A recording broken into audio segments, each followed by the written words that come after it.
결혼기념일을 앞두고 남편이 지리산 종주를 제안했어요. 설레는 마음으로 짐을 꾸리던 중 1년 전 실종된 친구에게서 문자가 왔어요. 네 남편을 믿지 마. 도망쳐. 그 의혹이 채가시기도 전에 남편의 한마디가 저를 얼어붙게 만들었어요. 일주일 뒤면 저와 지훈의 결혼 3주년 기념일이에요. 제 이름은 민서예요. 지훈과는 대학교 동창이었죠. 졸업과 함께 이 도시에서 자리 잡기 위해 했었고 3년 전에는 친지와 친구들의 축복 속에 결혼식을 올렸어요. 아주 부유하진 않았지만 평온하고 화목한 나날들이었어요. 지훈은 건축회사에서 프로젝트 팀장으로 일하는데 성격이 온화하고 평소에도 저를 살뜰히 챙겨줬어요. 집안의 크고 작은 일도 늘 저와 상의했고요. 다만 한 가지, 제게 아쉬움으로 남은 건 가장 친한 친구 서연이가 1년 전 갑자기 실종됐다는 거예요. 서연이는 어릴 적부터 함께 자란 중마고예요. 저희 둘은 친자매보다 더 깊은 정을 나눴죠. 서연이는 실종 전 지훈의 회사에서 재무 담당으로 일했는데 그때 회사 장부에 문제가 있는 것 같다고 제게 하소연하기도 했어요. 하지만 제가 더 자세히 물어보기도 전에 서연이는 갑자기 연락이 끊겼어요. 전화는 안 되고 카톡도 답이 없었죠. 경찰에 신고했지만 오랫동안 수사해도 단서조차 찾지 못해 지금까지 미스터리로 남아있어요. 서연이만 생각하면 가슴이 답답하고 먹먹했어요. 지훈도 늘 저를 위로하며 서연이가 아마 어려운 일을 겪어 잠시 연락을 피하는 것일 테니 마음을 정리하면 돌아올 거라고 말했어요. 금요일 저녁 지훈이 퇴근하며 집으로 돌아왔는데 손에 예쁜 선물 상자를 들고 있었어요. 제 앞에 와서 환하게 웃으며 말했죠. 민서야, 결혼 3주년 축하해. 저는 잠시 멍하니 있다가 기념일이 다가왔다는 걸 깨달았어요. 선물 상자를 받아 열어보니 안에는 가느다란 그 목걸이가 들어있어요. 작은 하트 모양 펜던트에는 저희들을 걸어주고는 펜던트에는 저희 둘 이름의 첫 글자가 새겨져 있었죠. 턱을 제 어깨에 기대며 말했죠.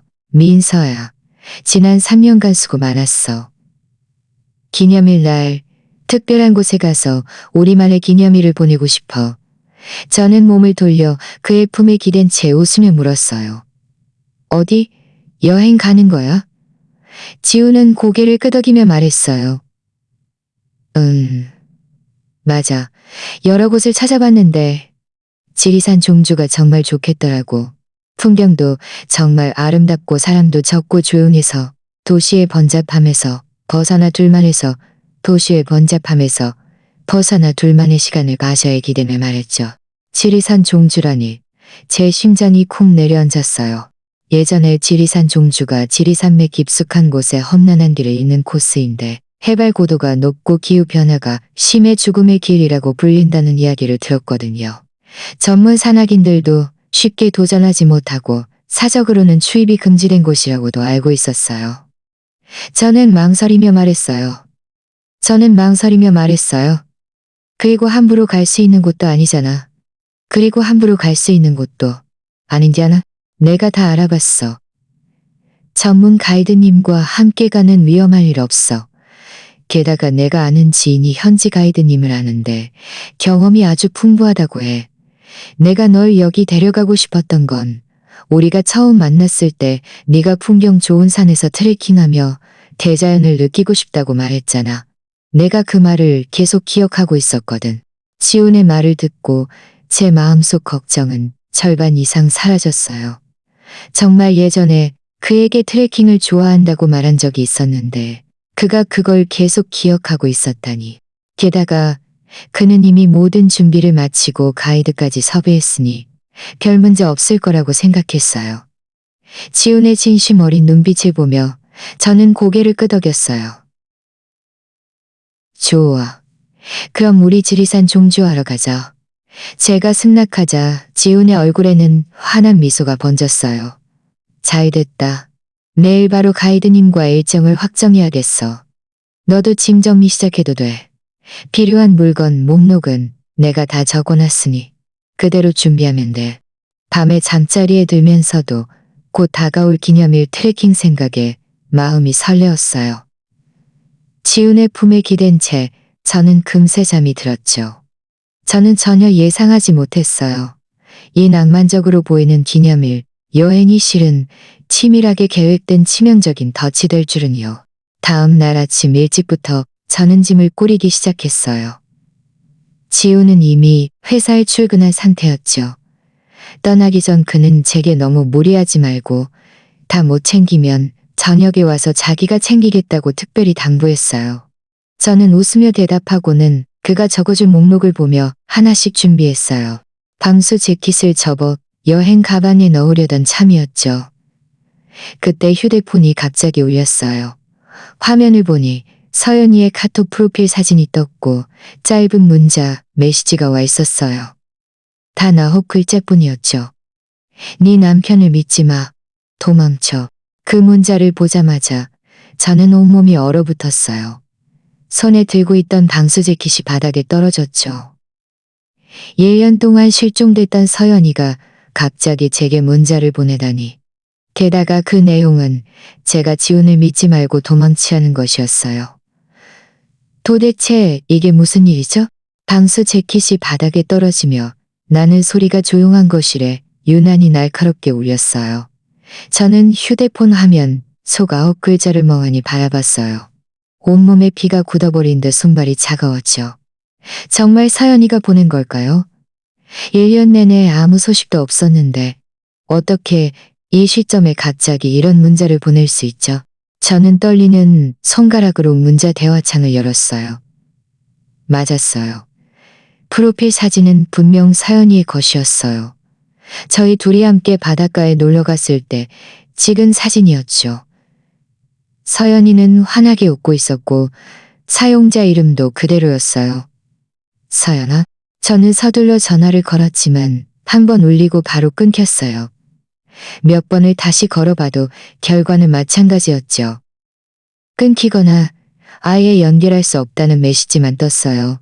포기할 수 없어 서연이에게 몇 통의 카톡 메시지를 보냈어요. 서연아, 너니? 지금 어디야? 혹시 위험에 처한 거 메시지를 마치 쟤를 보냈어요? 무슨 일이야? 네가 말한 건 무슨 뜻이야? 무슨 일이야? 하지만 제가 아무리 많은 메시지를 보내도 그쪽에서는 아무런 답이 없었어요. 저는 소파에 털썩 주저앉았어요. 머릿속은 혼란 그 자체였죠. 서연이는 왜 제가 지훈을 믿지 말고 도망치려고 한 걸까요? 지훈은 결혼 3년 동안 그가 늘 저에게 잘해줬는데 어떻게 저를 해칠 수 있죠? 평소 지훈이 저를 챙겨주던 모습이 떠올랐어요. 제 생리 주기를 기억하고 제가 야근할 때면 저녁을 차려놓고 기다려주고 서연이가 그리워 힘들어할 때면 위로해주던 사람이었어요. 혹시 누가 서연이의 카톡을 도용해서 일부러 이런 문자를 보내 저와 지훈의 사이를 이간질하려는 걸까요? 하지만 누가 그런 짓을 하죠? 서연이는 성격이 밝고 워낙 살만한 사람이 없었어요. 저와 지훈의 관계도 늘 안정적이었고 저희도 누구에게 원한을 산 적이 없었어요. 저는 휴대폰을 다시 들고 그 문자를 자세히 들여다봤어요. 문자 발송 시각은 오전 9시 35분. 제가 짐을 정리하던 때였어요. 글씨체는 서연이가 평소 자주 쓰던 간결한 글씨체였고 특별한 기호도 없었죠. 게다가 네 남편을 믿지 마라는 문구에서 네라는 대명사를 정확히 사용한 걸 보면 외부인이 쉽게 흉내낼 수 있는 것이 아니었어요. 생각할수록 혼란스러워져 저는 벌떡 일어나 거실을 왔다 갔다 걸었어요. 바닥에 떨어진 방수 재킷은 여전히 그곳에 놓여 방금 일어난 일이 꿈이 아님을 상기시켜 주었죠. 저는 문득 서연이가 실종되기 전에 제게 했던 말이 떠올랐어요. 서연이는 회사 재무 담당이었으니 분명 핵심적인 회계 정보를 많이 접했을 거예요.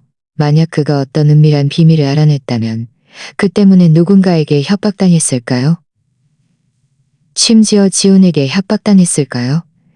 이 생각이 떠오르자마자 저는 서둘러 고개를 저었어요. 그럴 리 없어.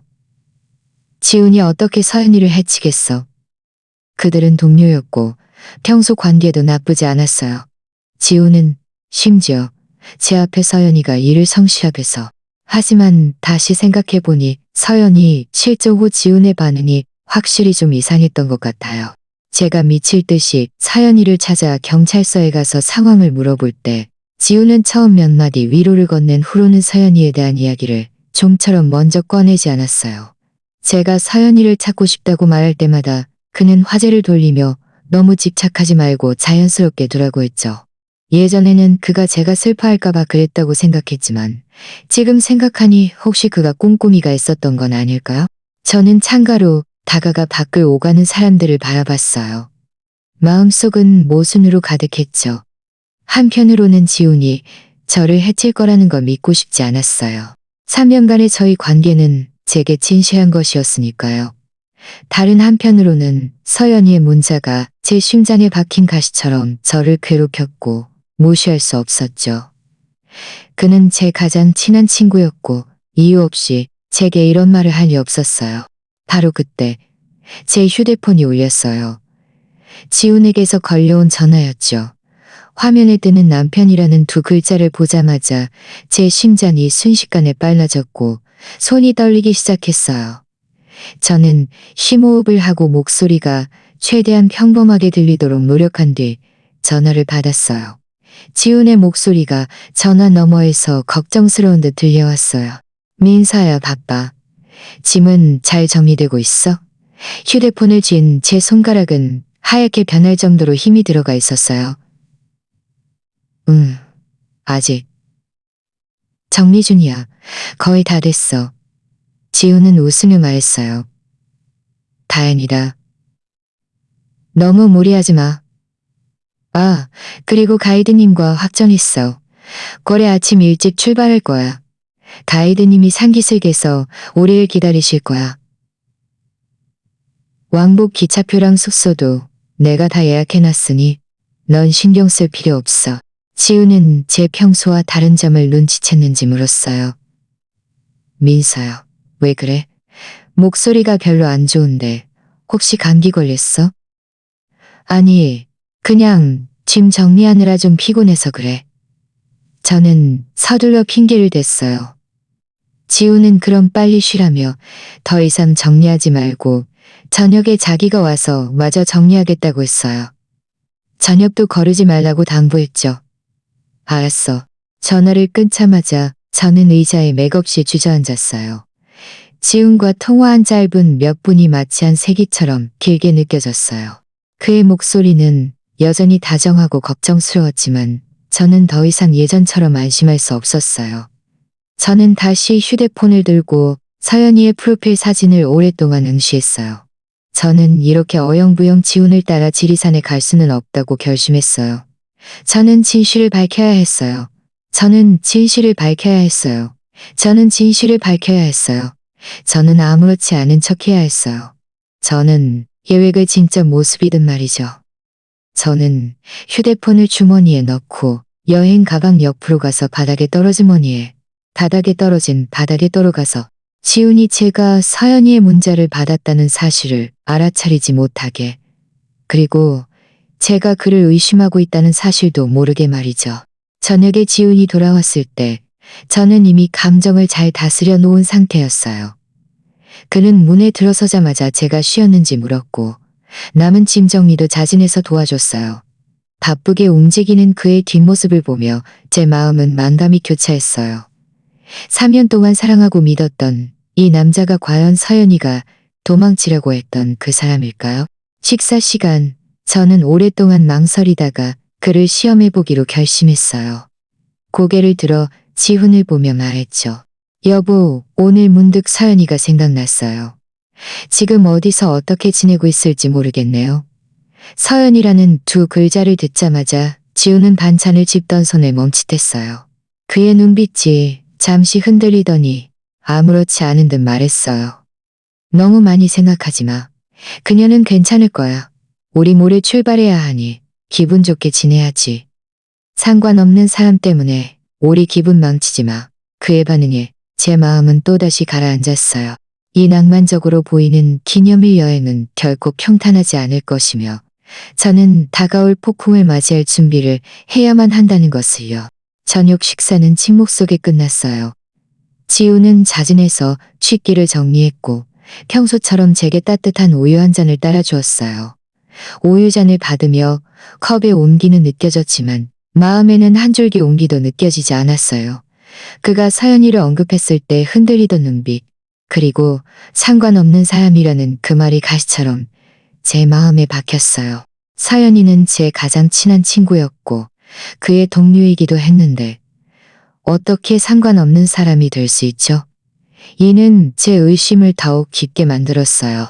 저는 소파에 앉아 TV를 보는 척했지만 눈은 수시로 주방에서 바쁘게 움직이는 지훈에게 향했어요.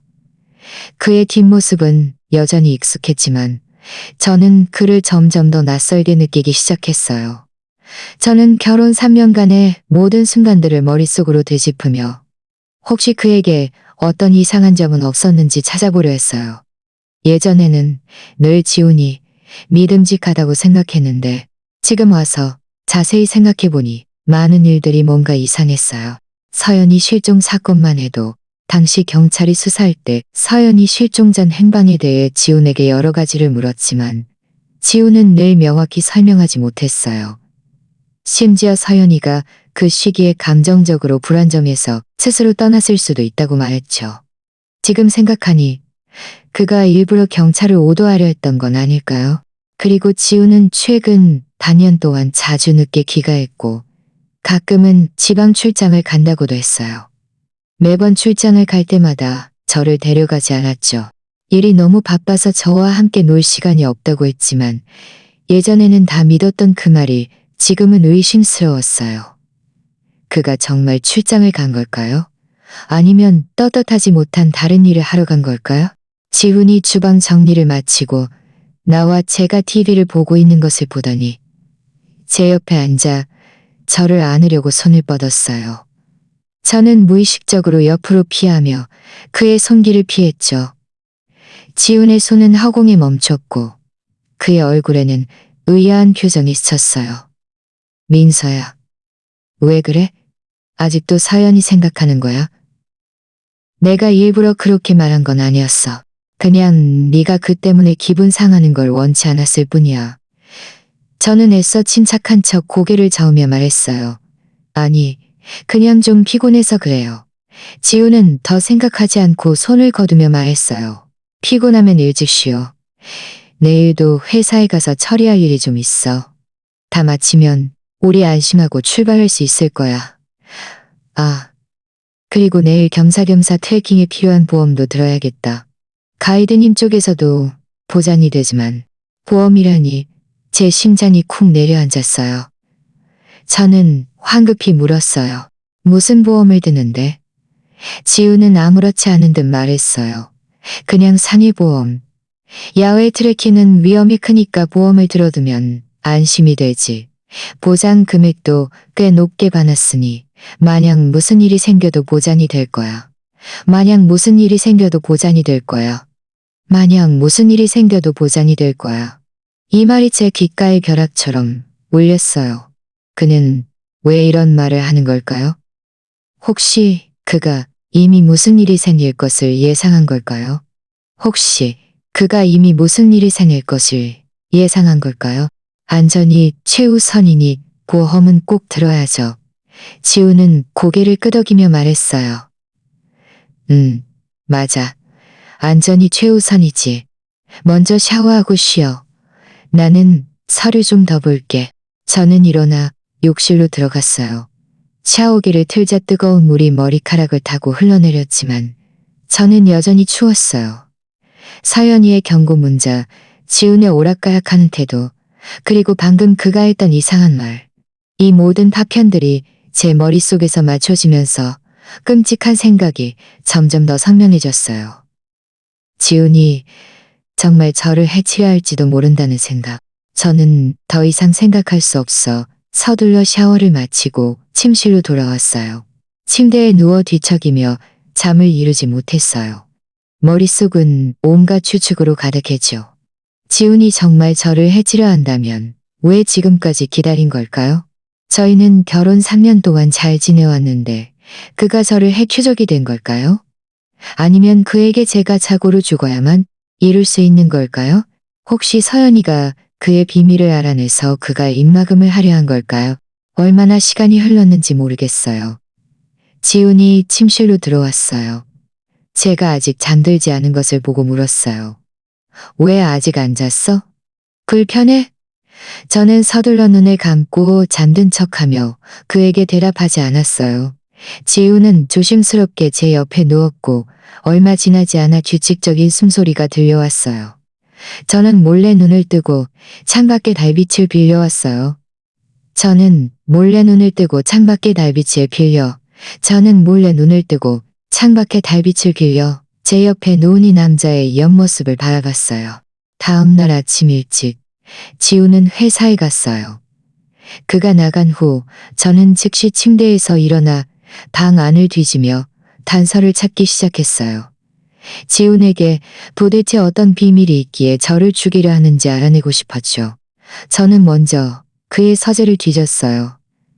그의 책상은 아주 깔끔하게 정리되어 있었고 서랍 속에는 온통 업무 서류와 계약서뿐이었어요.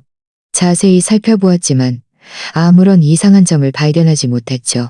이 서랍은 평소에는 늘 열려 있었고 잡동사니들이 들어있었는데 왜 갑자기 잠겨 있는 걸까요?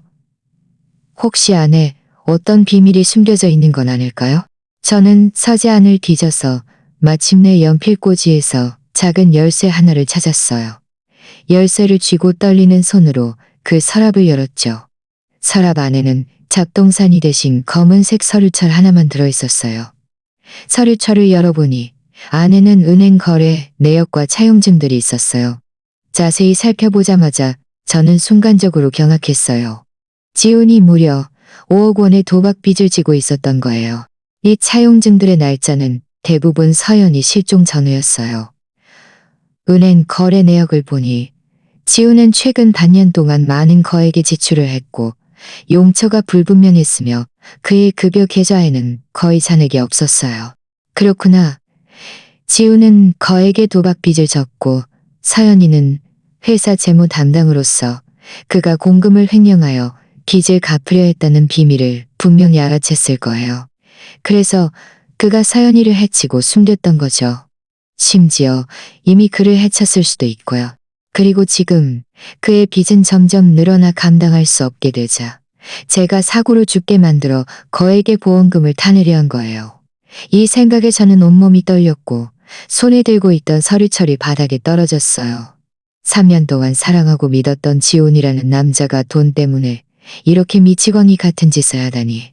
지리산의 공포, 기념일 속 치명적인 덕, 서류철이 바닥에 떨어지는 소리가 조용한 서재에 유난히 날카롭게 울렸어요. 저는 황급히 몸을 숙여 서류철을 주워 조심스럽게 서랍에 다시 넣어 잠갔어요. 지훈이 돌아와 제가 그의 물건을 건드렸다는 사실을 알게 될까봐 두려웠어요. 그때는 도망칠 기회조차 없을 테니까요. 거실로 돌아와 저는 소파에 털썩 주저앉았어요. 심장은 여전히 미친 듯이 뛰고 있었죠.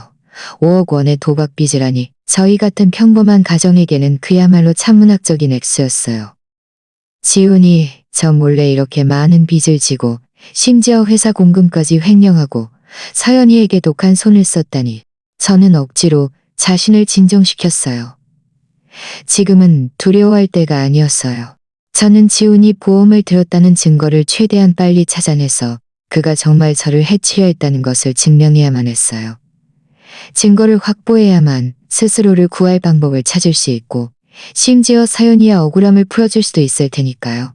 저는 지훈이 내일 보험을 들려간다고 말했던 것이 떠올랐어요. 저는 아직 보험을 들지 않았거나 든 지 얼마 되지 않았을 거예요. 즉 그는 아직 보험을 들지 않았을 거예요. 든 지 얼마 되지 않았을 거예요. 지훈의 서류 가방은 현관의 신발장 위에 놓여 있었어요. 그가 늘 사용하던 검은색 가죽 서류 가방이었죠. 저는 다가가 심호흡을 하고 지퍼를 열었어요. 가방 안에는 물건이 많지 않았어요. 노트북, 컴퓨터, 몇 권의 업무 계약서, 만년필 하나, 그리고 지갑이 있었죠. 저는 먼저 업무 계약서, 만년필 하나, 그리고 지갑이 있었죠. 저는 먼저 업무 계약서들을 뒤져봤지만 모두 평범한 프로젝트 계약서들이라 별다른 이상한 점은 없었어요. 그의 신분증을 들어보니 사진은 그가 회사에 취직했을 때 찍은 것이었어요. 맑은 눈빛의 사진 속 그와 지금 이 음모로 가득 찬 남자는 전혀 다른 사람이었죠. 저는 지갑을 다시 가방에 넣고 그의 노트북 컴퓨터를 들었어요. 저는 비밀번호를 입력해 보았어요. 저희 결혼기념일 날짜를 입력했더니 놀랍게도 잠금이 풀렸어요. 지우는 평소에 제가 그의 컴퓨터를 만지는 것을 거의 허락하지 않았어요. 회사 기밀 서류가 들어있다고 말했죠. 지금 생각해보니 그가 제가 그의 비밀을 알아낼까봐 두려워했던 것이었어요. 저는 컴퓨터를 열고 안에 있는 파일들을 자세히 살펴봤어요. 먼저 바탕화면을 봤지만 모두 업무 관련 파일들이었어요. 그리고 웹 브라우저의 기록을 열어보니 그가 최근 상해 보험 관련 웹페이지를 많이 검색했고 지리산 트래킹 사고 뉴스도 검색했다는 것을 깼고 지리산의 사고 뉴스도 검색했다는 것을 깼다는 것을 발견했어요. 그 중에는 지리산에서 또 트래킹 실종자가 있어요. 악찬후 조우라는 제목의 뉴스 기사가 있었는데 게시 날짜는 그는 일부러 지리산처럼 위험한 곳을 선택해서 그곳의 악천후와 복잡한 지형을 이용해 제가 사고로 죽은 것처럼 위장하려 했던 것이었어요. 저는 계속해서 컴퓨터 안에서 단서를 찾았고 마침내 숨겨진 폴더에서 몇 장의 보험 가입 전자 서류를 발견했어요. 그것을 열어보자마자 저는 순간적으로 오한을 느꼈어요. 서류에는 지훈이 저를 위해 3개의 다른 보험 회사에 상해보험을 가입했다는 내용이 명시되어 있었어요. 각 보험의 보장 금액은 5억 원으로 3개를 합치면 총 1억 원이었죠. 가입 날짜는 그가 지리산 트래킹을 제안한 다음 날이었고 수혜자란에는 지훈의 이름이 선명하게 적혀 있었어요. 서류에는 제 신분증 정보와 휴대폰 번호 등 개인 정보도 있었는데 모두 지훈이 몰래 얻어낸 것이었어요. 저는 떨리는 손가락으로 이 전자 서류들을 모두 제 휴대폰에 저장했어요. 그리고 컴퓨터를 원래 상태로 되돌리고 웹 브라우저 기록도 삭제했죠. 지훈이 제가 그의 컴퓨터를 건드렸다는 사실을 알게 될까봐 두려웠어요. 그때는 그가 저에게 먼저 손을 쓸 수도 있었으니까요. 컴퓨터를 다시 서류 가방에 넣고 지퍼를 잠근 후 저는 거실로 돌아왔어요. 휴대폰을 들고 저장된 보험 서류들을 바라보며 마음속은 분노와 공포로 가득했어요. 지우는 이 1억 원의 보험금을 타내기 위해 저를 죽음으로 내몰려고 하다니. 3년간의 저희 부부관계가 그의 눈에는 한 푼의 가치도 없었다니. 저는 문득 서연이의 문자가 떠올랐어요. 그가 제게 빨리 도망치라고 했던 것. 지금 보니 그는 지훈의 음모를 이미 알고 있었던 거예요. 그래서 이 시점에 제게 경고 문자를 보냈던 거죠. 하지만 그는 지금 어디에 있는 걸까요? 아직 살아있는 걸까요? 만약 그가 살아있다면 저는 반드시 그를 구할 방법을 찾아야만 했어요. 바로 그때 문이 열리는 소리가 들렸어요. 지훈이 돌아온 거예요. 저는 놀라서 서둘러 휴대폰을 소파 쿠션 밑에 숨기고 침착한 척 일어섰어요. 지훈이 들어와 제가 거실에 서 있는 것을 보고 웃으며 말했어요. 민서야, 나 왔어. 왜 여기 서 있어? 나 많이 기다렸어? 저는 애써 미소를 지으며 말했어요. 아니, 그냥 거실에서 산책하고 있었어요. 오늘은 왜 이렇게 일찍 왔어요? 지훈은 서류 가방을 신발장 위에 놓고 다가와 제 손을 잡았어요. 그의 손은 아주 차가웠어요. 저는 무의식적으로 손을 빼려 했지만 그가 의심할까봐 두려워 억지로 그의 손을 잡힌 채 있었어요. 지훈은 회사 일이 다 처리돼서 일찍 돌아왔다고 말했어요. 아, 그리고 보험은 내가 이미 들었어. 3개의 상해보험인데 보장 금액이 아주 높아. 이제 우리 트래킹 가도 더 안심할 수 있을 거야. 그는 아무렇지 않은 듯 평범한 일을 했다는 듯 말했지만 저는 듣는 내내 간담이 서늘했어요. 한마디 한마디가 칼날처럼 제 마음에 박혔죠. 저는 고개를 숙여 그의 눈을 보지 못했어요. 당신이 정말 세심하게 잘 챙기네요. 지우는 웃으며 말했어요. 그럼 당연하지. 네 안전을 보장해야지. 저녁에 뭐 먹고 싶어? 내가 해줄게. 저는 건성으로 대답했고 지우는 몸을 돌려 주방으로 들어가 부게 요리를 시작했어요. 그의 긴 모습을 바라보며 제 마음은 공포와 분노로 가득했어요. 저는 이곳을 빨리 탈출해야만 한다는 것을 알고 있었어요. 저는 반드시 살아서 이곳을 떠나 지훈의 음모가 성공하지 못하게 해야만 했어요. 저는 몰래 소파 쿠션 밑에 숨겨놓았던 휴대폰을 들고 침실로 들어가 문을 잠갔어요. 휴대폰을 열어 서연이의 카톡을 찾아 또다시 메시지를 보냈어요. 서연아, 너 살아있는 거 알아? 지훈이 5억 도박 빚을 졌고 공금까지 횡령했어. 그는 나에게 1억 보험을 들고 지리산에서 나를 죽이려고 해. 너 지금 어디야? 나에게 더 많은 힌트를 줄 수 있니? 메시지를 보낸 후 저는 휴대폰을 꽉 쥔 채 서연이가 하지만 이전과 마찬가지로 메시지는 보낸 후 아무런 응답이 없었어요. 저는 이제 저 혼자 힘으로 해야 한다는 것을 알았죠. 저는 침실에서 오랫동안 머물렀어요. 지훈이 저녁을 먹으라고 부르는 소리를 듣고 나서야 휴대폰을 숨기고 문을 열고 나갔어요. 식탁에는 2가지 반찬과 국이 차려져 있었는데 모두 제가 평소에 좋아하는 음식들이었어요. 하지만 지금은 식욕이 전혀 없었어요. 지우는 끊임없이 제게 반찬을 덜어주며 웃으며 말했어요. 민서야, 많이 먹어. 오래 트레킹 가려면 체력을 보충해야 해. 저는 고개를 끄덕이며 형식적으로 몇 숟가락 먹었어요. 지우는 제가 식욕이 없는 것을 보고 물었어요. 혹시 몸이 불편해? 아니면 트레킹 가는 게 걱정돼? 저는 서둘러 고개를 저으며 말했어요. 아니, 그냥 좀 피곤해서요. 지우는 더 이상 묻지 않고 계속해서 제게 반찬을 덜어주었어요. 저는 고개를 숙이고 그의 눈을 보지 못했어요. 제 감정이 드러날까봐 두려웠으니까요. 저는 지금 이 순간이 아주 중요해요. 식사를 마친 후 지우는 자진해서 식기를 정리했어요. 저는 거실로 돌아와 TV를 보는 척했지만 머릿속으로는 탈출 계획을 빠르게 세우고 있었어요. 모레면 출발인데 제게 남은 시간은 내일 단 하루뿐이었어요. 바로 도망치는 건 분명 안 될 거예요. 지훈이 분명 저를 찾아다닐 테고 심지어 저를 죽이려 할 수도 있으니까요. 가장 좋은 방법은 그와 함께 지리산에 가는 척하다가 도중에 도만 척하다가 지리산은 지형이 복잡하고 기후 변화가 심해서 지훈은 분명 저 같은 여자아이가 그곳에서 살아남을 수 없을 거라고 생각했을 거예요.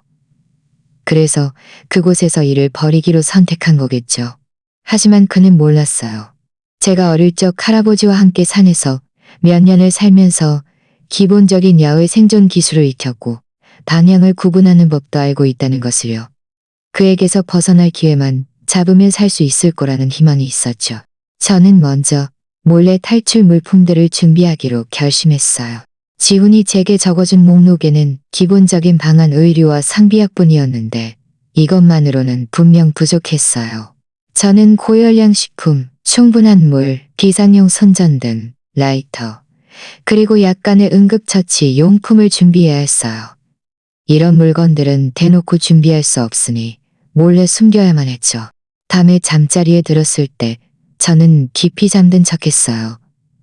지우는 제 옆에 누워 금세 잠이 들었죠. 그의 숨소리가 규칙적으로 변한 것을 확인하고 나서야 저는 몰래 눈을 뜨고 조심스럽게 일어나 거실로 나갔어요. 여행 가방을 열어 눈에 띄지 않는 작은 백팩을 찾은 다음 그 안에 물건들을 담기 시작했어요. 먼저 옷장에서 두꺼운 방한 내복 몇 벌과 방수 재킷을 꺼내 접어서 작은 백팩에 넣었어요. 그리고 주방으로 가서 초콜릿, 육포, 압축 비스킷 등 고열량 식품들을 백팩에 담았죠. 생수 2병과 휴대용 물통도 챙겼어요. 주방 서랍에서 라이터와 성냥갑도 찾아 백팩에 넣었죠. 다음은 응급처치, 용품을 준비해야 했어요. 저는 집에 있는 약 상자에 반창고, 거즈, 소독용솜, 진통제 등이 있다는 것을 기억했어요. 저는 몰래 약 상자 옆으로 가서 약 상자를 열고 이 약품들을 모두 백팩에 넣었어요. 약 상자에서 작은 나침반도 찾았는데 이것은 산에서 방향을 구분하는 데 큰 도움이 될 거예요. 마지막으로 휴대폰과 충전기도 백팩에 넣었어요. 휴대폰 배터리가 충분하도록 여분의 보조 배터리도 특별히 준비했죠. 지훈의 도박빚과 보험 증거가 저장된 휴대폰 갤러리를 암호화하고 만약 휴대폰 갤러리를 암호화하고 모든 준비를 마친 후 저는 작은 백팩을 여행 가방 맨 아래층에 숨기고 옷으로 덮어서 지훈이 발견하지 못하게 했어요. 그리고 조심스럽게 다시 침대로 돌아와 누워 잠든 척했죠. 다음 날 아침 일찍 지훈은 일찍부터 일어났어요. 트레킹에 필요한 물건들을 다시 한번 확인해야 한다고 말했죠. 제 마음은 철렁했어요. 혹시 그가 제가 숨겨놓은 탈출 물품들을 발견할까봐 두려웠죠. 저는 서둘러 일어나 그의 옆에서 짐 정리를 돕는 척했어요. 지훈은 여행 가방을 열고 안에 있는 물건들을 자세히 확인했지만 아무런 이상한 점을 발견하지 못했어요. 그는 만족스러운 듯 고개를 끄덕이며 말했어요. 다 준비됐어. 문제없어. 오늘 하루는 푹 쉬고 체력 보충하자. 내일 아침 일찍 출발할 거야. 저는 고개를 끄덕이며 알았어요라고 대답했어요. 낮 동안 지우는 계속 집에 있었고 밖에 나가지 않았어요. 그는 TV를 보거나 휴대폰을 만졌고 가끔 제게 말을 걸어 필요한 것이 없는지 물었어요. 저는 모두 거절하며 다 준비됐다고 말했죠. 저는 지훈이 방심한 틈을 타 몰래 휴대폰으로 지리산 코스 지도와 날씨 상황을 검색했어요. 날씨 예보에 따르면 모레 지리산에는 약한 비가 내리고 기온도 떨어질 것이었어요.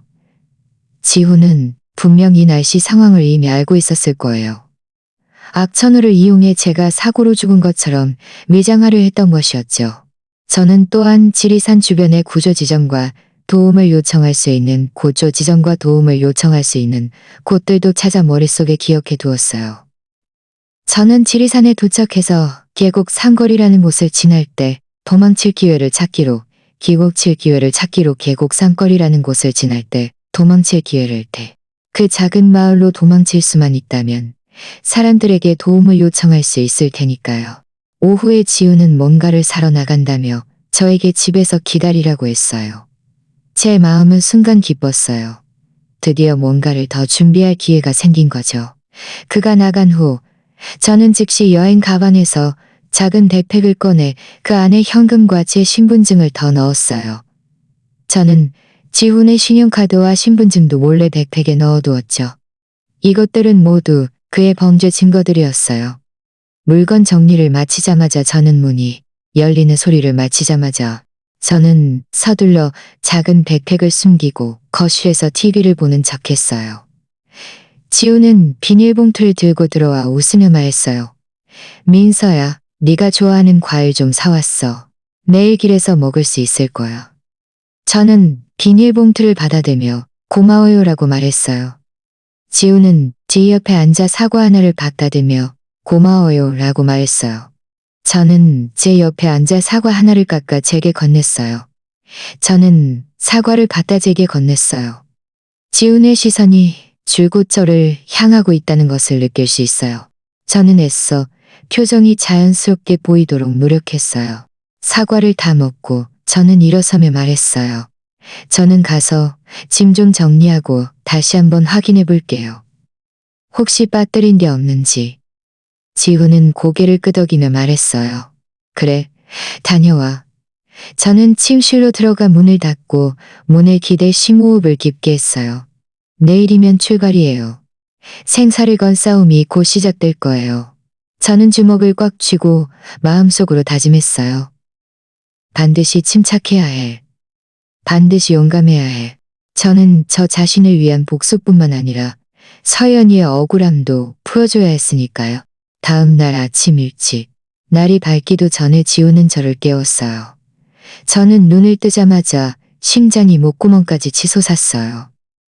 오늘이 바로 이 생사를 건 싸움이 시작되는 날이었죠. 저는 내면의 공포를 억누르고 잠이 덜 깬 척하며 몸을 일으켜 앉은 후 말했어요. 벌써 아침이에요.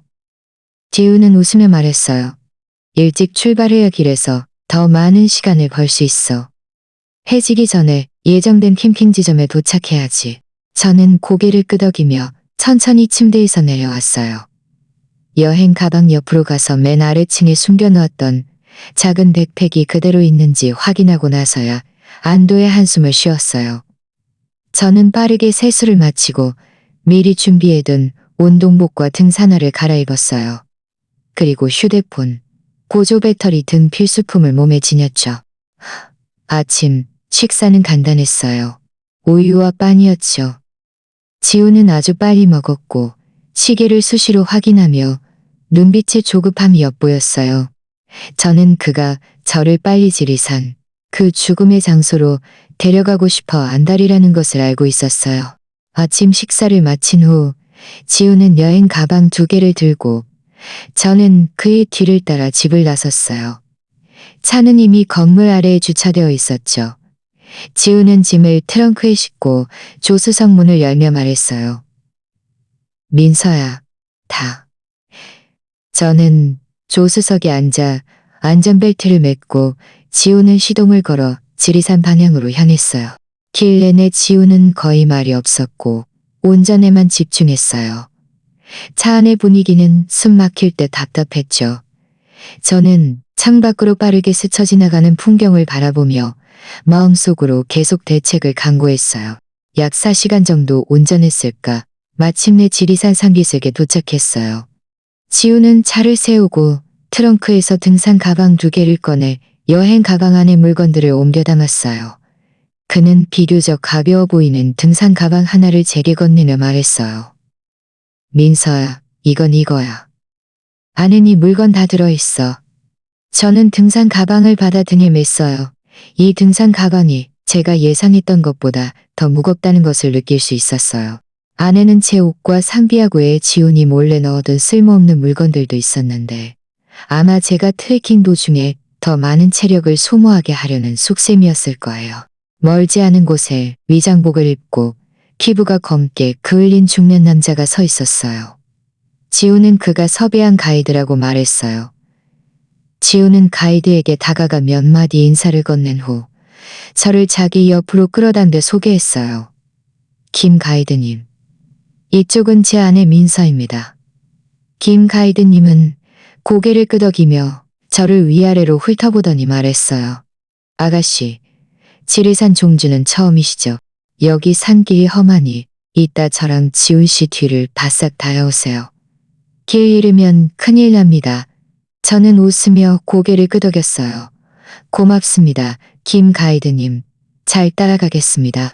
출발하기 전 김 가이드님은 저희 각자에게 등산 스틱과 무전기를 나눠주며 산속은 신호가 안 좋으니 무슨 일이 생기면 무전기로 연락하라고 말했어요.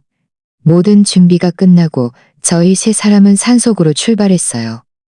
처음에는 산길이 비교적 평탄해서 걷는데 그리 힘이 들지 않았어요. 지우는 제 옆에서 걸으며 수시로 제가 힘들지 않은지 쉬고 싶은지 물었어요. 평소와 다름없는 모습이었지만 저는 이것이 그의 위장이라는 것을 알고 있었어요. 약 1시간 정도 걸었을까 산길은 점점 더 가팔라졌고 발밑은 온통 자갈투성이어서 자칫하면 미끄러질 수 있었어요. 지우는 의도적으로 제 쪽으로 다가왔고 여러 번 저를 옆에 가파른 비탈로 밀어 떨어뜨릴 뻔했어요. 매번 저는 재빨리 자세를 잡았고 그는 저를 실수로 건드린 척하며 말했죠. 민서야, 조심해. 여기 길이 미끄러워. 저는 속으로 비웃었지만 겉으로는 고마운 척 말했어요. 또 한참을 걸었을까 앞에 갈림길이 나타났어요.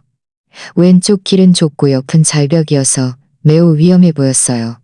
오른쪽 길은 비록 험했지만 상대적으로 안전했죠. 김 가이드님은 오른쪽 길을 가리키며 말했어요.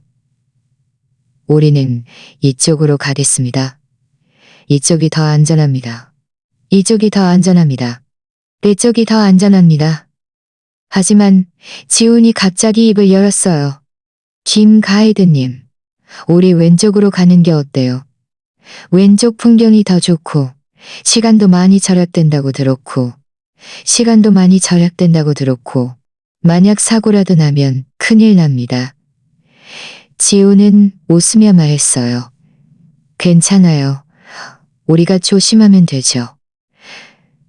민서야, 너 제일 아름다운 풍경 보고 싶지 않아? 우리 왼쪽으로 가자. 저는 지훈이 저를 위험한 구간으로 유인해서 제가 사고로 죽은 것처럼 위장하려 한다는 것을 분명히 알고 있었어요. 저는 망설이는 척하며 말했어요. 여보, 저 좀 무서워요. 안전이 최우선이잖아요. 지훈의 얼굴이 싸늘하게 변했어요. 뭐가 무서워? 내가 있는데, 우리가 모처럼 왔는데 당연히 제일 아름다운 풍경을 봐야지. 그렇게 말하며 그는 손을 뻗어 저를 왼쪽으로 끌고 가려 했어요. 바로 그때 하늘에서 갑자기 약한 비가 내리기 시작했고 산길은 더욱 미끄러워졌어요. 김 가이드님은 서둘러 말했어요. 지훈 씨, 왼쪽으로는 갈 수 없습니다. 지금 비가 와서 길이 미끄럽습니다. 왼쪽은 너무 위험합니다. 우리는 반드시 오른쪽으로 가서 앞에 대피소로 서둘러 가야 합니다. 지훈은 비 내리는 하늘을 바라보며 얼굴이 매우 좋지 않았지만 반박할 수는 없었어요. 그는 저를 매섭게 노려본 후 저는 안도의 한숨을 쉬고 김 가이드님을 따라 오른쪽 길로 향했어요. 약한 비는 점점 더 거세졌고 저희 옷과 머리카락을 적셨어요. 지훈은 뒤에서 걸으며 날씨에 대해 끊임없이 불평했고 목소리에는 짜증이 가득했어요. 약 2시간 정도 더 걸었을까 마침내 김 가이드님이 말했던 대피소에 도착했어요. 간단한 산동굴이었죠. 저희는 동굴 안으로 들어갔고 지훈은 등산 가방을 바닥에 내던지며 얼굴을 찡그린 채 말했어요. 젠장, 이런 빌어먹을 날씨를 만나다니. 산속 날씨는 원래 이렇습니다. 변화무쌍하죠.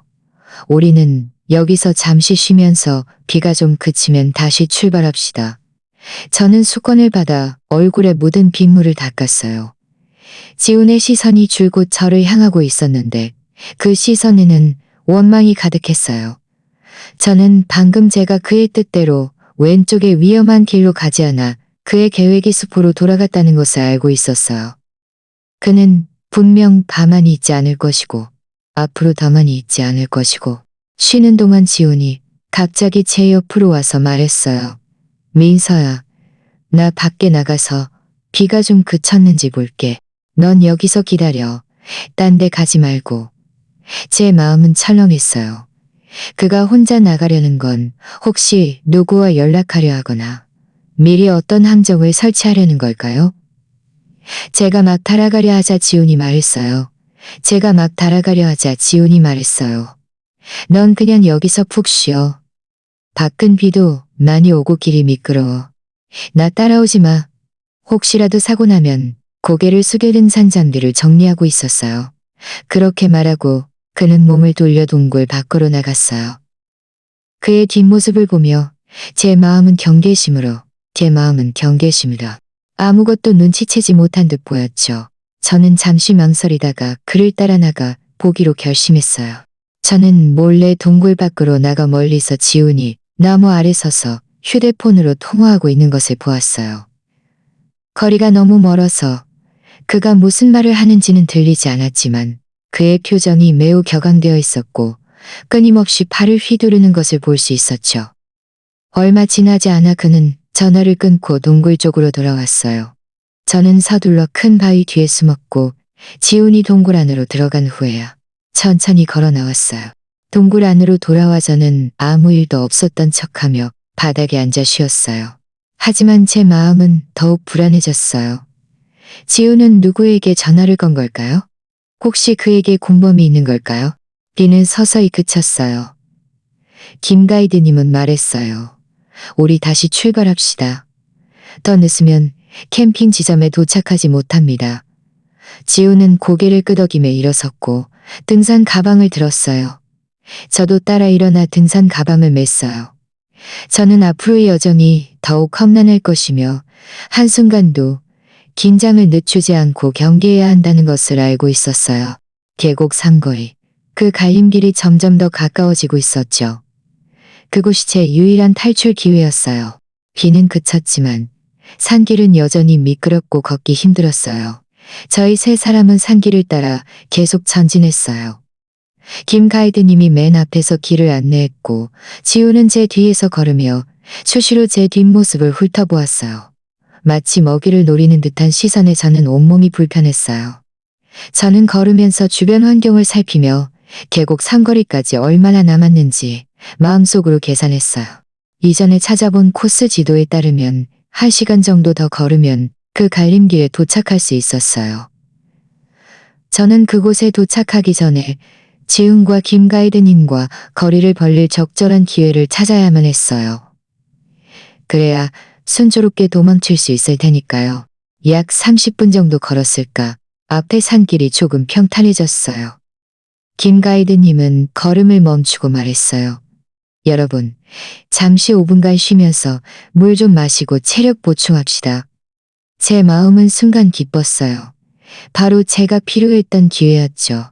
저는 등산 가방을 내려놓고 옆에 풀숲으로 가서 보리를 보는 척했어요. 실은 신호가 좀 더 잘 잡히는 곳을 찾아 이전에 서연이를 도와주었던 친구에게 연락을 해보려던 참이었죠. 이 친구는 이준이라는 이름의 서연이의 전 직장 동료였는데 둘은 꽤 친한 사이였어요. 서연이 실종 후 이준도 저를 도와 한동안 서연이를 찾았었죠. 저는 이전에 그의 연락처를 저장해 두었는데 혹시 그에게서 서연이에 대한 단서를 얻을 수 있을까 하는 생각이었어요. 저는 비교적 탁 트인 곳으로 가서 휴대폰을 꺼냈는데 아니나 다를까 희미하게나마 신호가 한 칸 잡혔어요. 저는 서둘러 이준에게 전화를 걸었어요. 전화는 몇 번 울린 후에야 연결되었죠. 이준의 목소리가 전화 너머에서 의아한 듯 들려왔어요. 여보세요? 저는 목소리를 낮춰 급하게 말했어요. 이준아, 나 민서요. 너한테 물어볼 게 있어. 서연이가 실종되기 전에 너한테 특별한 이야기 해준 거 없어? 예를 들면 지훈 회사 장부 문제 같은 거. 제 이름과 서연이의 이름을 듣자마자 이준의 목소리가 순식간에 긴장으로 바뀌었어요. 민서 씨, 왜 갑자기 그걸 물어봐요? 서연이 실종 후로는 저도 그 얘기는 다시는 꺼내지 않았는데 넌 신경 쓰지 마. 빨리 나한테 말해줘. 서연이가 도대체 너한테 무슨 말을 했어? 지금은 너밖에 날 도와줄 사람이 없어. 저는 간절하게 말했어요. 전화 너머는 몇 초간 침묵이 흘렀고 이내 이준의 나지막한 목소리가 들려왔어요. 서연이가 실종되기 일주일 전쯤 저한테 말한 적이 있어요. 지훈 씨가 직책을 이용해 회사 공금을 엄청나게 횡령했고 도박빚을 갚는 데 쓸려. 그는 이미 관련된 데 썼다는 것이요. 그는 증거를 아주 안전한 곳에 두었다고 했어요. 그리고 만약 자신에게 무슨 일이 생기면 암호화된 USB를 저에게 전해달라고 했어요. 이준이 말했어요. 하지만 그 후 서연이가 갑자기 실종됐고 저도 지훈 씨의 보복이 두려워서 함부로 움직이지 못했어요. 그 USB는 계속 집 금고에 보관하고 있습니다. 암호화된 USB? 비밀번호가 뭔데? 제 마음은 철렁했고 흥분으로 가득했어요. 서연이가 비밀번호는 당신과 그가 어릴 적 함께 자란 골목 이름이라고 했어요. 이준이 말했어요. 민서 씨, 지금 왜 그런 걸 물어봐요? 혹시 지훈 씨에게 무슨 일이 생긴 거예요? 지훈이 5억 도박빚을 졌고 공금까지 횡령했어. 그는 나에게 1억 상의 보험을 들고 지리산에서 나를 죽이려 해. 사고로 죽은 것처럼 위장하려고. 저는 빠르게 그간의 일을 이준에게 간략하게 설명했어요. 서연이가 오늘 아침에 경고 문자를 보내서 빨리 도망치라고 했어.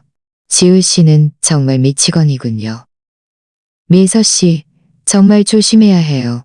그 USB는 제가 잘 보관하고 있을게요. 당신이 안전하게 돌아오면 제가 바로 전해드릴게요. 응? 고마워 이준아.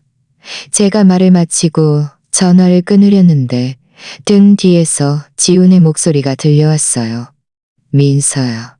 누구랑 통화하는 거야? 제 마음은 철렁했고 서둘러 말했어요.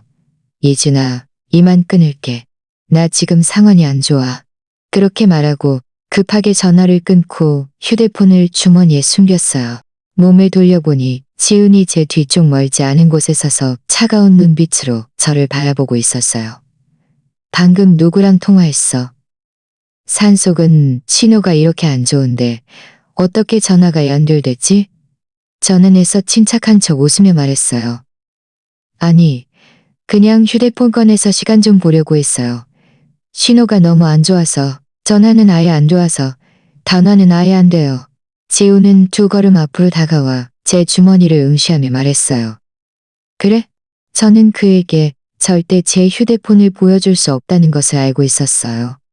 그렇지 않으면 그가 제가 이준과 연락했고 그의 비밀을 알고 있다는 것을 알아차릴 테니까요. 바로 그때 김 가이드님이 다가와 말했어요. 지훈 씨, 민서 씨, 충분히 쉬셨으니 이제 출발해야 합니다. 더 늦으면 지기점에 도착하지 못합니다. 지훈은 김 가이드님을 한번 쳐다보고 다시 저를 향해 돌아서서 그의 눈빛에는 의심이 가득했지만 어쩔 수 없다는 듯 말했어요. 알겠습니다. 저는 안도의 한숨을 쉬고 서둘러 등산 가방을 메고 김 가이드님 뒤를 따랐어요. 지우는 제 옆에서 걸으며 계속 저를 뚫어지게 쳐다보았고 여전히 저에 대한 의심을 거두지 않은 듯했어요. 이어진 여정에서 지우는 저에게 더 가까이 다가와 거의 제 몸에 붙어 걷는 듯했어요. 그의 숨소리가 느껴졌고 제 마음은 공포로 가득했어요. 저는 그가 뭔가 눈치챘을 것이고 앞으로 더욱 경계할 것이라는 것을 알고 있었어요. 도망치기는 더욱 어려워질 거예요. 약 40분 정도 더 걸었을까 앞에 갈림길이 나타났어요. 제 마음은 철렁했어요. 계곡 상거리에 도착한 거예요. 왼쪽 길은 산 정상으로 이어져 더욱 위험해 보였고 오른쪽 길은 작은 마을로 통하는 길이었죠. 바로 제가 이전에 계획해 두었던 탈출 경로였어요. 김 가이드님은 왼쪽 길을 가리키며 말했어요. 우리는 이쪽으로 갑니다. 이 길을 따라 약 1시간 정도 갑니다. 이 길을 따라 약 1시간 정도 가면 오늘의 캠핑 지점에 도착할 수 있습니다. 지훈은 고개를 끄덕이며 말했어요. 좋아요. 이쪽으로 가죠. 저는 이것이 제 유일한 탈출 기회라는 것을 분명히 알고 있었어요. 저는 이 기회를 잡고 지훈의 통제에서 벗어나야만 했어요. 저는 대답하는 척했지만 발걸음은 천천히 늦추며 어떻게 그에게서 벗어날지 마음속으로 계산했어요. 저희가 막 왼쪽 길로 가려던 참에 갑자기 오른쪽 길에서 발소리가 들려왔어요.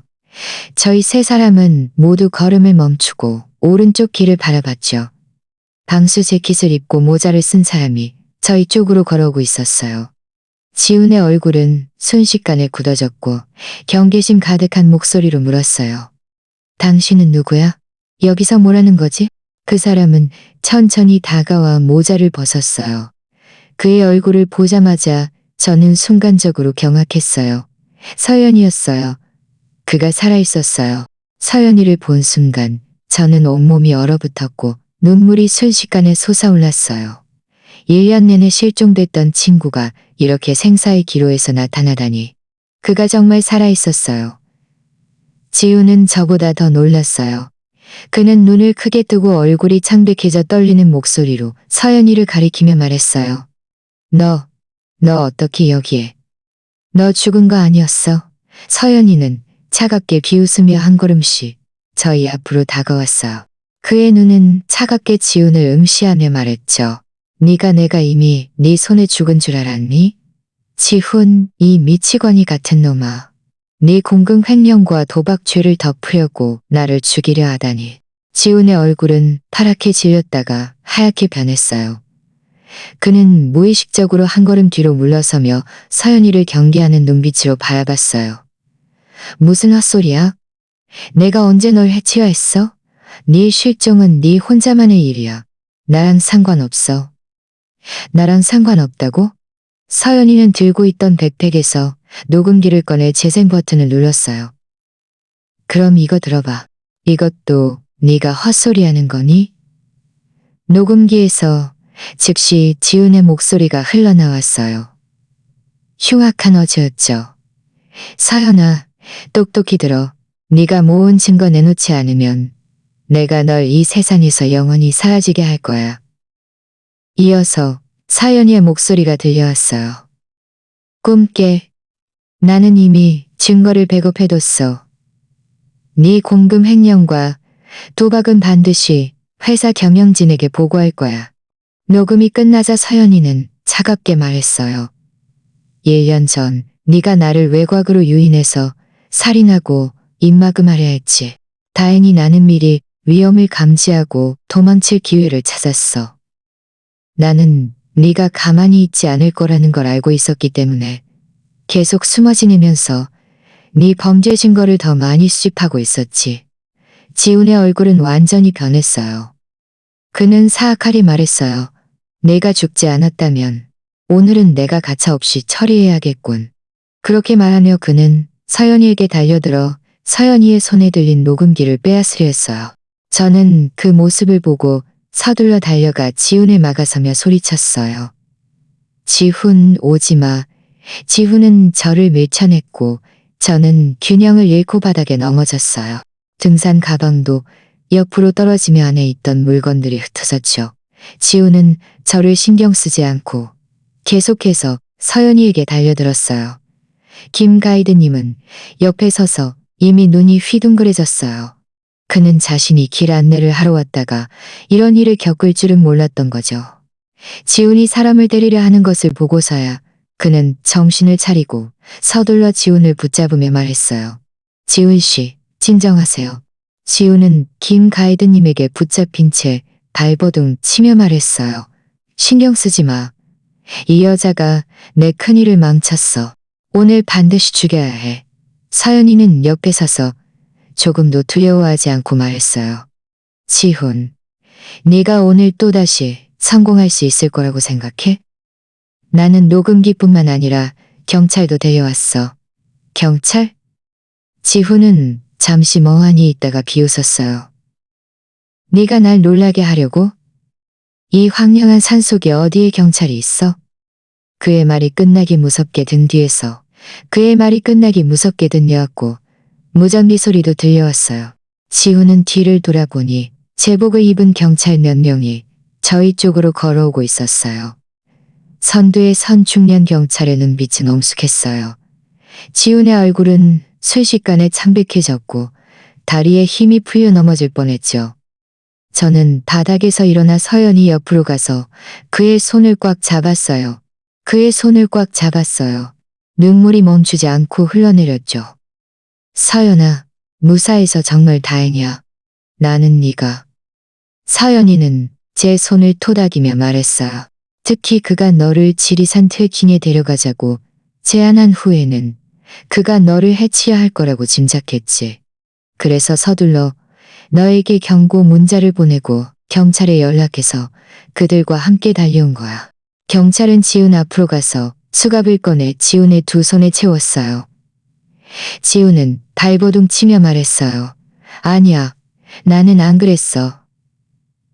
나는 그를 죽이려 하지 않았어. 그가 헛소리하는 거야. 선두에 선 경찰은 차갑게 말했어요. 그렇든 아니든 증거는 우리가 조사할 겁니다. 지금 우리와 함께 가주세요. 지훈은 경찰에게 붙잡힌 채 제 옆을 지나갈 때 원망스러운 눈빛으로 저를 노려보며 말했어요. 민서, 다 너 때문이야. 네가 아니었다면 내가 이 지경이 되지는 않았을 거야. 저는 차갑게 그를 바라보며 말했어요. 지훈, 네가 이 지경이 된 건 다 네 자업자득이야. 네가 나에게, 서연이에게, 회사에 진 빚은 모두 갚아야 해. 지훈이 또 무슨 말을 하려 했지만 경찰이 그를 밀치며 말했어요. 지훈이 경찰에게 붙잡혀 떠나는 뒷모습을 보며 제 마음속 큰 돌덩이가 드디어 내려앉았어요. 이 치밀하게 계획된 치명적인 덫은 마침내 완전히 부서진 것이었죠. 김 가이드님은 저희 옆으로 와서 안도의 한숨을 쉬며 말했어요. 민서 씨, 서연 씨, 채울 씨가 이런 사람일 줄은 몰랐습니다. 다행히 두 분이 무사하셔서 다행입니다. 아니었으면 제가 큰 죄를 지을 뻔했습니다. 서연이는 웃으며 말했어요. 김 가이드님, 수고 많으셨습니다. 이 일은 가이드님과 상관없습니다. 경찰은 가기 전에 저희에게 진술서를 작성하게 하고 상황을 물었어요. 저는 지훈이 제게 거액의 상해 보험을 들고 지리산에서 저를 죽이려 했던 일, 그리고 제가 찾아낸 그의 도박빚 증거들을 모두 경찰에게 말했어요. 서연이도 그가 모아놓았던 지훈의 공금 횡령과 그를 죽이려 했던 증거들을 경찰에게 넘겨주었죠. 진술서를 작성한 후에는 이미 해가 저물고 있었어요. 경찰은 저희를 산 아래로 데려다 줄 사람을 보낼 테니 걱정하지 말라고 말했어요. 산에서 내려오는 길에 저는 옆에 있는 서연이를 바라보며 감사함으로 가득했어요. 그가 아니었다면 저는 오늘 지리산에서 목숨을 잃었을지도 모르니까요. 저는 고개를 돌려 서연이를 보며 말했어요. 서연아, 고마워. 네가 아니었다면 나는 정말 어떻게 해야 할지 몰랐을 거야. 서연이는 웃으며 말했어요. 우리는 가장 친한 친구잖아. 네가 무사한 게 무엇보다 중요해. 이제 우리는 더 이상 지훈 같은 나쁜 사람에게 위협받을 일 없이. 저는 고개를 끄덕였고 마음속은 고개를 끄덕였고 이 가슴 졸이는 경험은 저로 하여금 주변 사람들을 더욱 소중히 여기게 했고 정의는 늦어질지언정 결코 불참하지 않는다는 것을 깨닫게 해주었죠. 경찰과 김 가이드님을 따라 산에서 내려왔을 때는 이미 완전히 어두워졌어요. 산속의 밤은 유난히 추웠지만 다행히 저희는 모두 두꺼운 방수 재킷을 입고 있었고 경찰이 저희에게 따뜻한 차를 건네주어 몸이 조금 따뜻해졌어요. 산 아래에 도착하자마자 지훈은 바로 경찰차에 태워졌고 저와 서연이도 경찰서로 가서 추가 조사를 위해 협조하고 진술서를 보충해야 했어요. 이주는 제가 안전하다는 소식을 듣고 일부러 경찰서로 달려와 암호화된 USB를 제게 건네주었어요. 저는 서연이가 말했던 저희 어릴 적 함께 자란 골목 이름을 입력했고 USB는 순조롭게 열렸어요. 안에는 정말 지훈의 공금 횡령에 대한 자세한 증거들이 들어있었어요. 은행이 정말 지훈의 공금 횡령에 대한 자세한 증거들이 들어있었어요. 은행 이체 기록, 허위 프로젝트 계약서, 그리고 그가 도박 웹사이트와 거래한 기록까지요. 경찰은 USB 안의 증거들을 확인한 후 저희에게 말했어요. 제공해주신 증거들에 감사드립니다. 이것들 덕분에 지훈 씨의 죄를 더 빨리 확정할 수 있을 겁니다. 두 분도 수고 많으셨습니다. 오늘 밤은 먼저 돌아가서 푹 쉬세요. 추후 필요하면 다시 연락드리겠습니다. 경찰서를 나왔을 때는 이미 새벽 1시가 넘었어요. 이준은 저와 서연이를 차에 태워 집으로 데려다 주었어요. 차 안에서 이준이 말했어요. 지훈 씨 그 사람은 마음이 바르지 못해서 진작 벌을 받았어야 했어요. 이전에 회사에서도 프로젝트 팀장이라는 직책을 이용해 부하 직원들을 괴롭히곤 했는데 이렇게 많은 불법적인 일들을 저지를 줄은 몰랐네요. 서연이는 고개를 끄덕이며 말했어요. 그는 탐욕에 눈이 멀었던 거예요. 처음에는 소액으로 도박을 시작했지만 나중에는 점점 더 깊이 빠져들어 빚이 눈덩이처럼 불어나자 회사 공금에 손을 대기 시작한 거죠. 제가 그걸 알아채자 그는 반성하기는커녕 저를 재기 시작한 거죠. 저는 조수석에 앉아 창밖으로 빠르게 스쳐 지나가는 밤 풍경을 바라보며 만감이 교차했어요. 한때 제가 행복하다고 믿었던 결혼 생활이 실은 치밀하게 계획된 사기극이었다니. 저를 사랑한다고 입버릇처럼 말했던 그 남자는 제게 거액의 보험금을 타내기 위해 저를 죽음으로 내몰 생각만 하고 있었던 거예요. 집에 도착하자 저와 서연이는 너무 피곤해서 쓰러질 것 같았어요. 서연이는 씻고 나서 바로 게스트룸 침대에 누웠어요. 저는 안방으로 들어가 저와 지훈이 함께 살았던 이 공간을 바라보며 만담이 교차했어요. 옷장에는 아직 그의 옷이 걸려 있었고 화장대에는 그가 결혼 3주년 기념으로 선물했던 목걸이가 놓여 있었어요.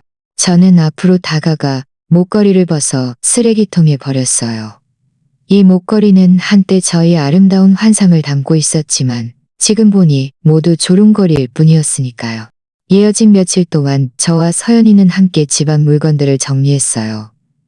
지훈의 모든 물건을 포장해서 사건이 끝난 후 경찰서에 처리해달라고 할 준비를 했죠.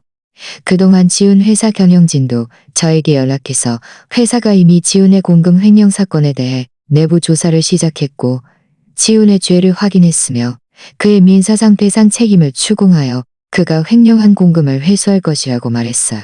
보름 뒤 경찰서에서 제게 전화가 와서 관련 법률 서류를 수령하러 오라고 했어요. 저와 서연이는 함께 경찰서로 갔어요. 경찰은 지훈의 사건 조사가 끝났고 증거가 이미 검찰에 송치되어 기소 심사를 받고 있다고 말했어요.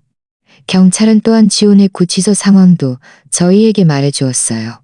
자신의 모든 죄를 인정하지 않고 저희에게 말해주었어요. 저와 서연이가 그를 함정에 빠뜨렸다고 우겼지만 경찰이 모든 짐정에 빠뜨렸다고 우겼지만 그는 처음에는 그저 공금을 횡령해서 도박빚을 갚으려 했을 뿐인데 서연이가 그걸 알아채자 서연이를 죽여 입막음하려 했다고 말했어요. 그리고 나중에는 도박빚이 점점 늘어나자 제게 거액의 상해보험을 들고 저를 지리산 트레킹에 데려가 사고로 죽은 것처럼 위장하여 보험금을 타내 빚을 갚으려 했다는 것이었죠. 이 말을 듣고 제 마음에는 아무런 동요도 없었어요. 또 한 달 뒤 지훈의 사건 재판이 열렸어요. 저와 서연이는 모두 법정에 가서 재판 과정을 방청했어요. 법정에서 지훈의 변호사는 여전히 그를 변호하려 했어요. 그가 한순간의 실수였으니 법원에 선처를 베풀어달라고 요청했죠. 하지만 판사가 지훈의 죄를 낭독하고 관련 증거를 제시했을 때 방청석의 사람들은 모두 지훈에게 경멸의 시선을 보냈어요. 지훈의 부모님도 오셨는데 아들의 행동을 보고 통곡했지만 아무 소용이 없었죠. 마침내 판사는 선고를 내렸어요. 지훈은 횡령죄, 살인미수죄, 보험사기죄 등 여러 죄목으로 유죄 판결을 받고 징역형과 3년간의 정치적 권리 박탈, 그리고 개인 재산 전체, 몰수 및 퇴사와 저에게 해당하는 경제적 손실을 배상하라는 판결을 받았어요. 이 판결을 듣고 제 마음속 마지막 응어리도 사라졌어요. 지훈은 마침내 자신의 행동에 대한 합당한 대가를 치른 것이었죠. 이것이 바로 그가 받아야 할 벌이었어요. 재판이 끝난 후 지훈은 법원 경위에게 붙잡혀 법정을 나섰어요. 그가 제 옆을 지나갈 때 그의 눈빛에는 후회와 절망이 가득했지만 이전의 원망은 더 이상 없었어요. 저는 그가 아마 마침내 자신의 잘못을 깨달았을 것이라고 생각했어요. 하지만 지금 후회하기에는 이미 너무 늦었죠. 법원을 나와 햇살이 제 몸에 따뜻하게 쏟아졌어요. 서연이가 제 옆으로 와서 웃으며 말했어요. 민서야, 모든 게 끝났어. 나쁜 사람은 벌을 받았고 우리는 과거를 완전히 놓아버릴 수 있어.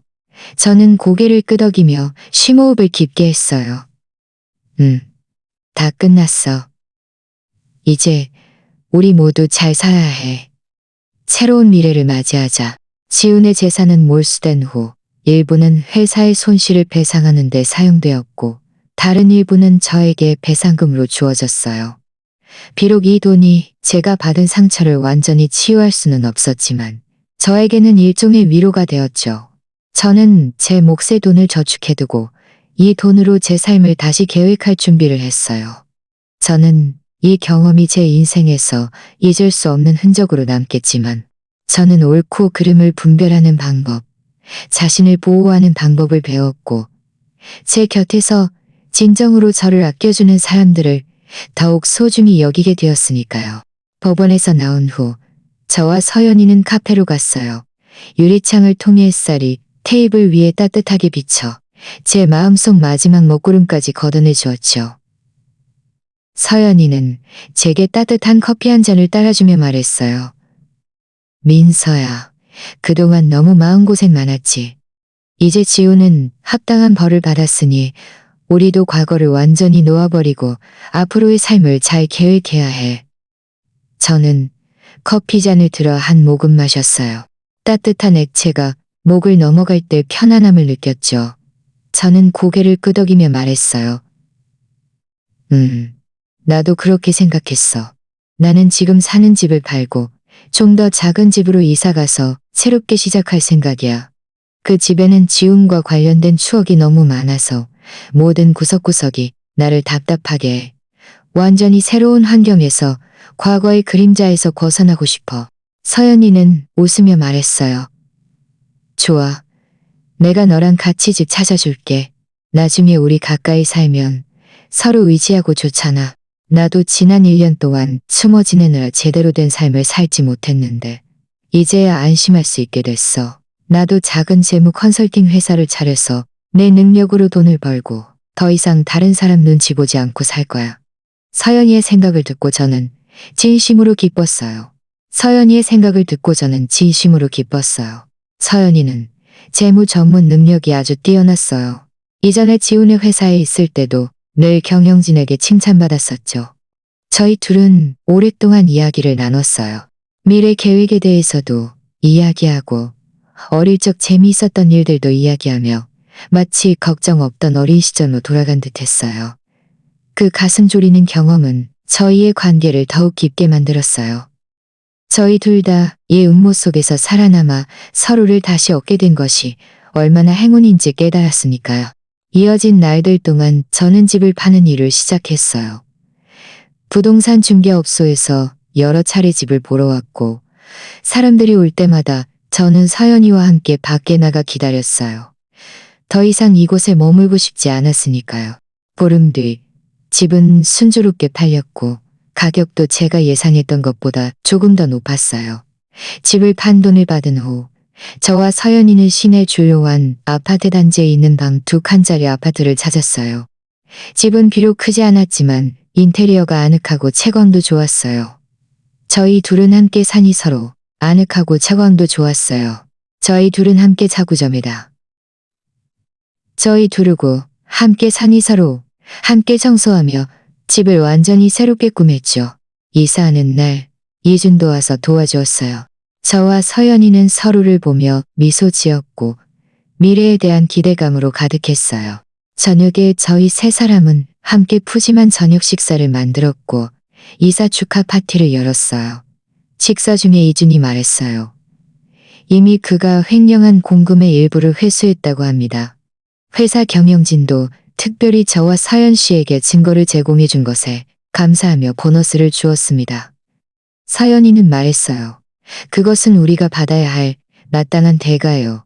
우리는 그저 옳은 일을 했을 뿐이고 정착한 후 저도 다시 제 일을 계획했어요. 저는 이전에 광고 회사에서 기획자로 일했는데 지훈의 일 때문에 오랫동안 휴가를 냈었죠. 이제 모든 문제가 해결되었지만 저는 다시 회사에 다니고 싶지 않았어요. 저는 제가 좋아하는 일을 하고 싶었죠. 그래서 저는 퇴사를 하고 작은 일을 하고 작은 꽃집을 열기로 결심했어요. 그래서 저는 퇴사를 하고 작은 꽃집을 열기로 결심했어요. 꽃이 사람들에게 따뜻함과 희망을 준다고 생각했으니까요. 그의 도움 덕분에 제 꽃집은 빠르게 문을 열 수 있었죠.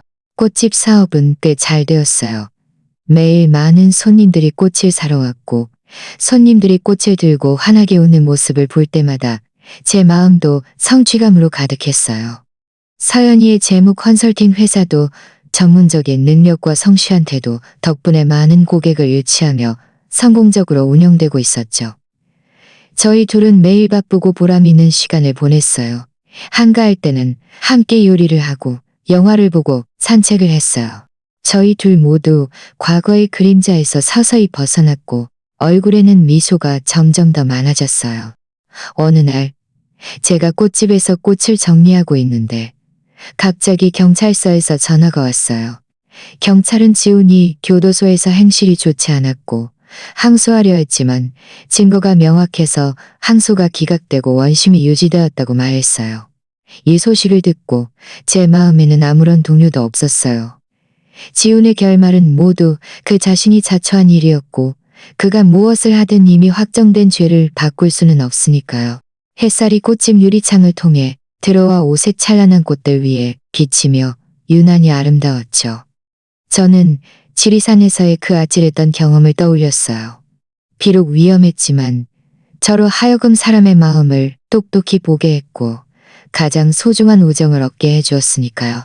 저녁에 서연이가 퇴근 후 제 꽃집으로 와서 제가 가장 좋아하는 케이크를 사다 주었어요.